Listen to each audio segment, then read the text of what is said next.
I'm actually in the intermediate and senior field, so that means I'm also qualified to teach visual arts and English in high school as well.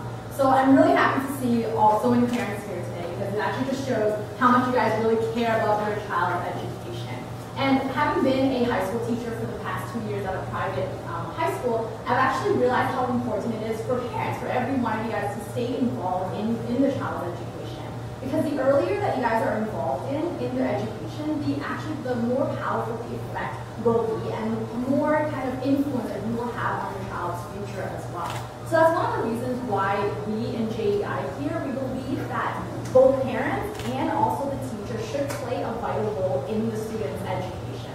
So if we take a look at some of our workbooks, and you get a chance to look at your kids' work, the way that they're designed is actually in twofold. They're meant to be done at home and also meant to be done in the classroom as well. So that's why every week there's also homework for the child as well to do. Yeah, so I kind of want to keep going, and I kind of want to keep kind of encouraging you guys, stay involved, right? Help your children with their homework, right? If you have any question, help them out, right? And if you have any questions for us, feel free to ask us as well. Okay, so moving on to the next part.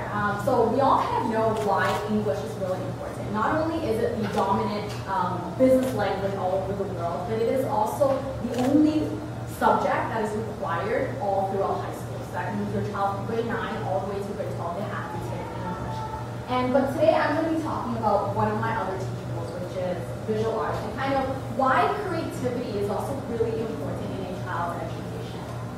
Okay, so I'm just going to go over through.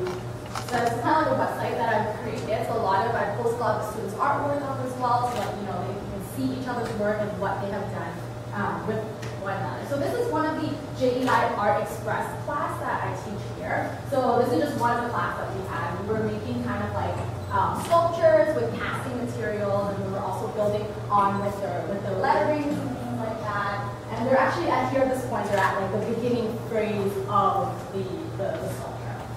Some of those things that we've done. And so the JEI art classes, they provide a chance for students to develop creative and cognitive skills, and to also use their imagination. So when I was in school, I actually learned that in a lot of brain research, it has shown that through art and through creativity, a lot of the children can actually develop problem-solving skills, and it actually strengthens. And as a result, they use those problem-solving skills that they learn in art, and they actually can apply it to other subjects as well. They can take what they have learned in art and actually apply that skill to math, to English, to French, to all the other subjects. And art overall just adds more fun, and it adds more creativity to the overall academic learning of the child. So what does that really mean, say, for your child or for our students? Well, for younger students, this can mean developing their motor skills. So really simple things that we do in art, whether it's using the scissors to cut, right, or using a paintbrush to paint, or scribbling with crayons, actually help them to master with their hands, actually help them to develop the muscles that they need for an everyday basis.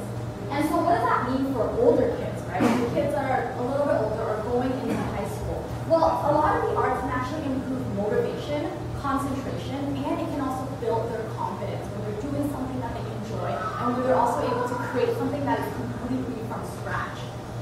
Art education also equips students to be able to form a mental image in their head, right, in order to solve their problems. This is actually a skill that a lot of architects, a lot of chemists, a lot of engineers that they use every day on a regular basis. That's how they build things. That's how they're able to create things. So creativity actually takes courage, and creativity can open so many new doors for the child. So take the courage and let your child's imagination open new doors for them today. So I kind of want to end my presentation off with showing you guys some of the work that we have done, or some of the work from my past students. So we do things like social consciousness paintings. We also work on abstract painting. This is one that a lot of students really enjoy to do, because again, it's actually a musical piece, so they can actually listen to music as they paint, to paint the emotions, to paint the feelings.